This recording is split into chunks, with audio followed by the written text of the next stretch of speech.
Banking, the greatest scam on earth. Thomas Jefferson said, "I believe that banking institutions are more dangerous to our liberties than standing armies. If the American people ever allow private banks to control the issue of their currency, the banks will deprive the people of all property until their children wake up homeless on the continent their fathers conquered." Jefferson's warning is already here.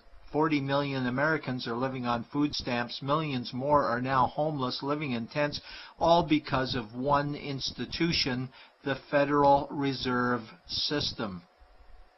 The Federal Reserve is a group of private bankers who have stolen the money creation process from the American people.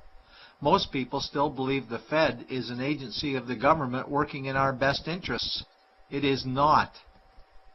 There is no greater form of evil in the world today, so let's explore the banking scam. None of us have ever been taught anything about money. The reason is to prevent us from learning the truth that money is a trick and money is a trap. When solving any crime, there's a universal truth: follow the money, but with the banking scam, follow it backwards. Where does money come from? The world's money supply is always growing. Where does all the new money keep coming from?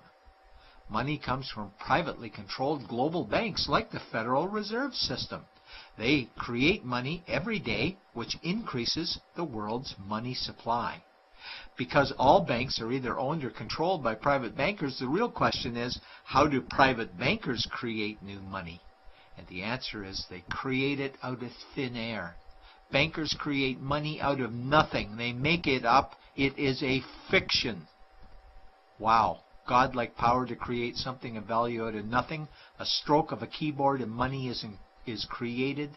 In fact, only 3% of the world's money is even in the form of bills and coins, which means 97% of all money in the world is just numbers typed on a computer screen. This is part one of the banking scam. Money is created out of nothing.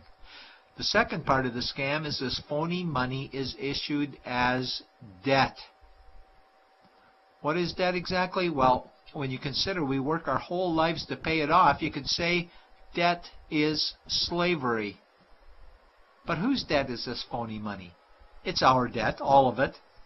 It's our debt when we use credit cards, we get student loans, borrow money for mortgages, all bank borrowing. And it's our debt again when the government borrows, which is each and every day. In today's world, money is debt and debt is money, and don't forget the interest charges.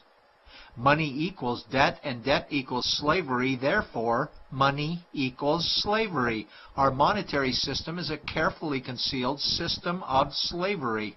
Why? Because our government can create the same money for free with no interest charges, just like they used to, as the Founding Fathers designed it inside the United States Constitution for our protection against private bankers.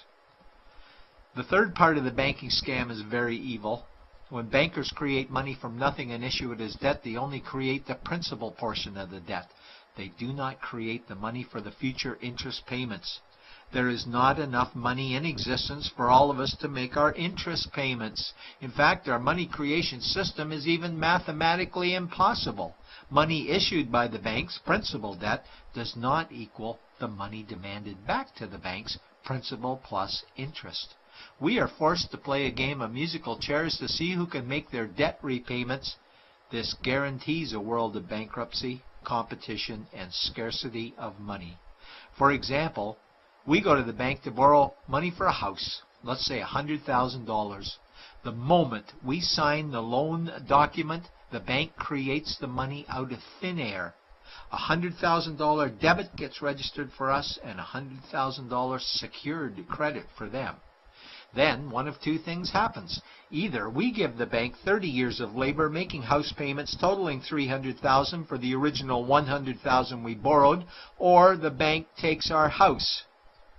The bankers get either our labor for life or our house, and often they get both, all from money created out of thin air and issued as debt, for money made out of nothing. This is why all the bankers end up with all the assets. The fourth part of the banking scam is inflation. People think inflation is prices and costs increase. A better answer might be the value of our money always goes down. Inflation is created every time the central banks print money, which is every day. Where does all this new money get its value? The answer is it steals its value from the existing money supply, where our savings are. Our savings are disappearing because of the new money they're printing.